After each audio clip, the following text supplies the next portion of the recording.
April 14th did not just mark another day in the calendar of global chaos. Most people are looking at the headlines and seeing a routine naval deployment. They are wrong.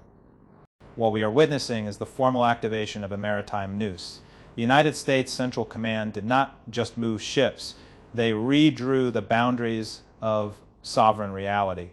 Any vessel, any shadow, any ghost ship moving without a green light is now a target for immediate seizure.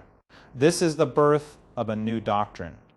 The United States has officially initiated a controlled maritime blockade with a precision that borders on the surgical. It is not a wall, it is a filter. If you are not on the list, you do not move. If you move without permission, you are intercepted. It is that simple. President Donald Trump has already sent the signal. It was not a diplomatic note. It was a threat of total kinetic erasure. He warned that any Iranian fast attack craft approaching the blockade line would be destroyed without hesitation. This is not symbolic posturing. This is the end of the era of strategic ambiguity. Washington is no longer playing the game of cat and mouse. They are maintaining maritime superiority through a selective blockade strategy. Let us look at the mechanics of this. Instead of a total ban that would shatter the global supply chain, they are focusing only on vessels tied to Tehran. They are bleeding the target without killing the host. Commercial ships that have nothing to do with Iran can still pass. The message to the world is clear.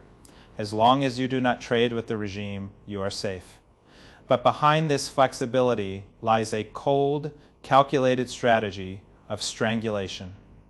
It is a chokehold on the vital arteries of the Iranian state. The blockade covers a massive grid. It stretches from the Persian Gulf to the Arabian Sea.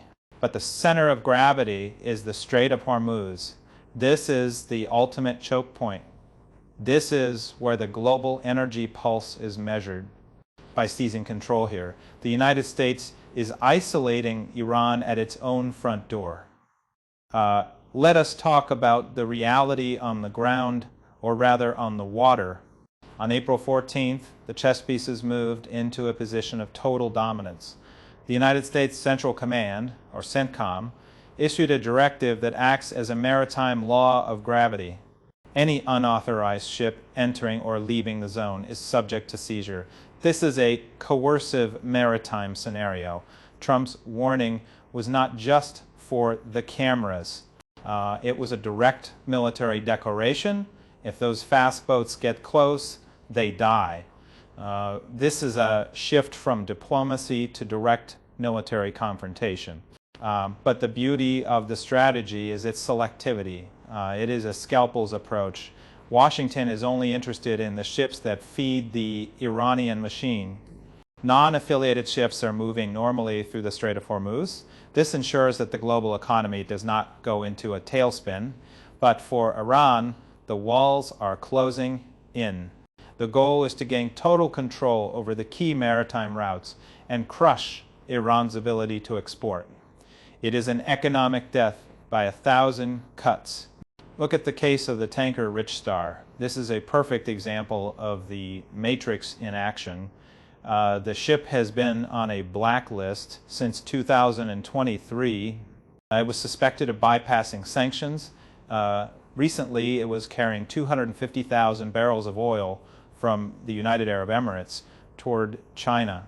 There was no direct evidence of Iranian trade in this specific journey, but because it moved near the sensitive zone of the Strait of Hormuz, the tension spiked. The ship was forced to turn around the moment it entered the controlled area.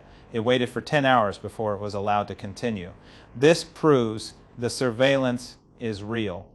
This was not a paper exercise. This was a live demonstration of maritime control. Every ship is being scrutinized under a microscope. The United States is not just watching, they are intervening. They are flexible, they are active, and they are everywhere. The tactical precision of this operation is unprecedented. Every single vessel is vetted before it is granted passage. Consider the details of the Rich Star again.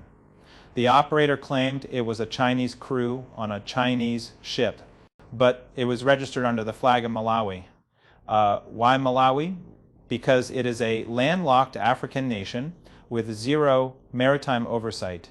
It is a flag of convenience. It is a ghost registration. Maritime data shows the ship is actually owned by a company linked to a transport business in Shanghai. Both entities share the same contact information, but when asked for verification, the owner went silent. And the Shanghai business is already on a United States sanctions list. Everything is under a magnifying glass. And after a rigorous inspection, the military confirmed the ship was not supporting Iran this time, so the Rich Star was allowed to pass. It became a rare exception in a zone of total control, but not every ship has a happy ending. Another vessel approached the Strait of Hormuz and was intercepted within minutes. It was a chemical and oil tanker. To this day, the exact nature of its cargo remains a mystery to the public, but the message was sent. Since the blockade began, no ship has been able to operate its systems freely in this zone. There are no gaps in this net. Every movement is tracked. Every signal is analyzed. The United States has established a maritime control mechanism that leaves no room for shadows.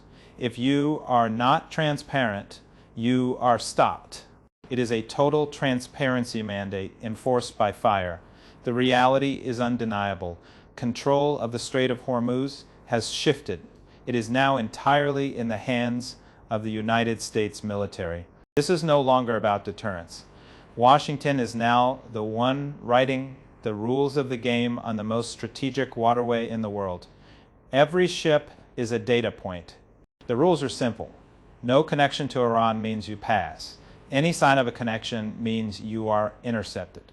The strategic leverage has moved from Tehran to Washington. This is the blueprint for a new era of maritime power. The United States has set specific rules and a clear scope for this blockade. The economic pressure on Iran is now at a breaking point. Their oil exports are being choked. When the oil stops flowing, the money stops flowing. This is a direct hit to the heart of the Iranian government, but it is not just exports. Imports are also being targeted. Any ship heading for an Iranian port is a target. Iran still needs food. It still needs basic goods, but the ships are not coming. The internal pressure is building. This is a math problem. If the blockade lasts, the Iranian economy collapses. It is a matter of when, not if, Tehran is caught in a trap. They have to maintain domestic stability while their external lifelines are being cut. And if this continues, the balance of power will tilt so far toward Washington that Iran will have no choice. But to crawl back to the negotiating table, they will be in a position of total weakness. All their strategic advantages at sea have vanished. The situation is becoming dangerous for the regime. If the essential supplies continue to dwindle, a financial crisis is inevitable. This is not a theory. It is a reality that is manifesting in the streets, and when the economy is strangled, internal instability follows. It starts with the people and moves to the power structures. The Islamic Revolutionary Guard Corps and the regular military are watching. When food becomes scarce and social pressure rises, the loyalty of these forces is tested. Unpredictable shifts can happen at any moment. This is not just a protest movement. This is a threat to the survival of the state. President Trump has been very clear about this on Truth Social. He is not just watching, he is calculating. He knows the Iranian Navy has weakened. He knows they cannot mount a serious threat to the United States, but he is also ready to act. If those fast boats move, they are gone. This is a promise, not a threat. The United States will use high-speed attack systems, and they will use the same tactics that worked against drug smugglers. Those operations were highly effective. They dismantled smuggling networks with ruthless efficiency, and now those same tactics are being applied to a nation state. And the war is also happening in the information space. Trump shared a commentary piece from the Washington Post to counter the lies. There is a lot of misinformation out there. People think this is a total blockade. It is not. It is a selective filter designed to protect international trade while killing Iranian commerce. Some analysts say the United States cannot control the Strait because there are too many ships. The facts say otherwise. The surveillance systems are working. They are sorting the ships in real time. They decide who passes and who stays. The control is real, and it is effective. There are rumors that the United States will attack commercial ships. That is a lie. Washington is actually acting as the protector of non-Iranian commercial traffic. They are maintaining a level of stability for the rest of the world. So they are the new gatekeepers of global trade. Another lie is that the United States is doing this to collect fees. This is international water. No one collects fees. That argument has zero legal basis. It is a distraction. The real goal is power and control, not a few dollars in transit taxes. And then there is the idea that the United States has fallen into an Iranian trap. Look at the board. Washington is the one defining the battlefield. They are using maritime control as a weapon that is just as effective as a ground invasion, but without the risk to infantry. They are winning without fighting a major war, even without a large-scale conflict. The blockade is working. The oil revenue is disappearing. When the energy money dries up, the Iranian state loses its ability to function, and this has massive implications for their domestic stability and their regional influence. The foundation is cracking. A former official from the Office of Foreign Assets Control has estimated the damage. Iran is losing at least $400 million every single day. Let that sink in. $400 million every 24 hours. That is a catastrophic level of loss for an economy that is already on life support. This strategy will force Iran to surrender its claims over maritime freedom. When the routes are squeezed, Tehran has two choices. They can change their behavior, or they can watch their country burn from the inside. This is not just about Iran, it is also about China. By stopping the flow of energy from Iran to China, Washington is putting indirect pressure on Beijing. They are forcing China to choose. Do they want to support a dying regime, or do they want to join the multilateral pressure campaign? And this is a global power play. We are moving into phase 2 of the strategy. This is the internationalization of the mission. The goal is to establish a permanent, safe maritime corridor. Once this system is complete, Washington will issue an ultimatum. If Iran does not accept total freedom of navigation, the United States will use force to keep the routes open. The power dynamic has flipped. Iran used to be the one threatening to close the Strait. Now the United States is the one keeping it open for everyone except Iran. American and allied ships will have priority. Iranian ships will be restricted. Tehran is now in a reactive, passive position. Iran has very few moves left. If they attack United States ships, the ceasefire ends. If the ceasefire ends, Washington will launch a massive military response. And the chances of an Iranian attack succeeding are almost zero. The balance of power is too lopsided. CENTCOM has a multi-layered defense system. They have kinetic strike capabilities, advanced anti-drone technology, and electronic warfare suites. Any threat will be detected and neutralized before it even gets close. The environment is completely controlled.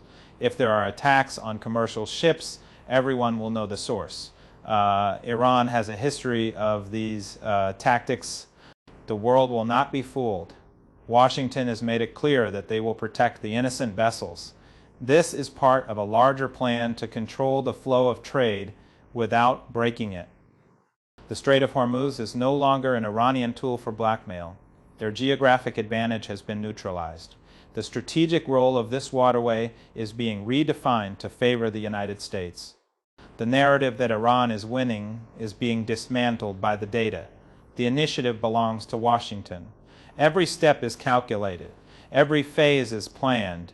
We are currently in the preparation stage for a new level of escalation, and once the ceasefire ends, the United States-led coalition will likely ramp up military operations. The goal is the total degradation of Iranian capability. United States commanders have about 2 weeks to finish their primary objectives. This will set the stage for the next phase. Washington could move to direct strikes on remaining Iranian assets or take control of more key strategic points. These are not just military moves, they are political statements. If Iran continues to resist, escalation is the only path. Future military actions will focus on making it impossible for the regime to recover. They want to make sure any counterattack is dead on arrival. They are also looking at cutting off access to critical materials. This is a strategic strike designed to paralyze the core of the Iranian state. If it goes according to plan, Washington will achieve a decisive victory. Even the critics of Donald Trump will find it hard to argue with the results. The military and economic advantages are becoming too large to ignore. The noise and the misinformation do not change the reality. We need to look at this with cold, hard logic. The data tells the story. The era of Iranian leverage in the Strait is over. The gate has a new owner. In this context, the words of Israeli Prime Minister Benjamin Netanyahu are significant. During a Holocaust memorial event, he spoke about the reality of the region. He criticized European nations for their weak stances. He said their calls for a ceasefire do not lead to stability. According to him, those calls only serve Iranian interests. He pointed out that Iran is still the primary source of instability. They are still threatening United States forces. But he also noted that the Strait of Hormuz is now effectively under American control. The leverage is gone. On the nuclear issue, the line is absolute.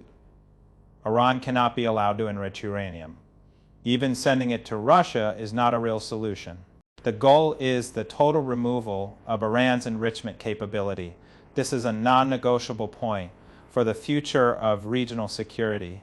There is a clear boundary that the United States and its allies will not allow Iran to cross. Civilian nuclear power is one thing, weapons capability is another. That is the red line. It is the foundation of the entire containment strategy. Netanyahu went further, suggesting that Europe is facing a moral crisis. He argued that their hesitation is making them irrelevant.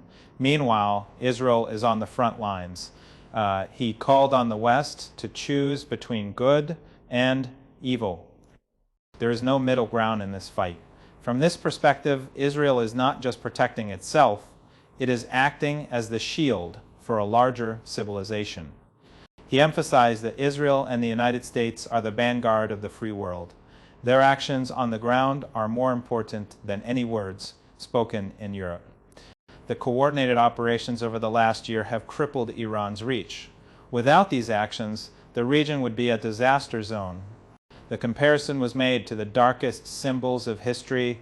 This is a fight for the survival of order over chaos. The board is set, the noose is tightening, the numbers do not lie. The $400 million a day is a price no regime can pay forever. The shadows under the water are being watched. The gateway is closed to those who defy the new rules.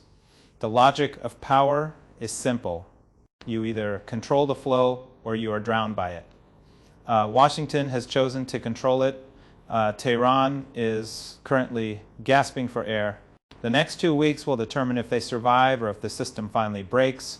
History is being written in the currents of the Strait. It is a story of a superpower reclaiming its role as the ultimate arbiter of maritime law. The world is watching. But more importantly, the world is waiting to see what happens when the money finally runs out. The Maritime Noose is not just a military operation. It is a geopolitical blueprint for the 21st century. It is the end of the old world and the beginning of a cold, pragmatic new order. Keep your eyes on the numbers. They are the only truth that matters. we will stop here for now. The situation is evolving every hour. The matrix is in motion. Think about the implications and look at the map again. The lines have changed, the game has changed, and the house always wins.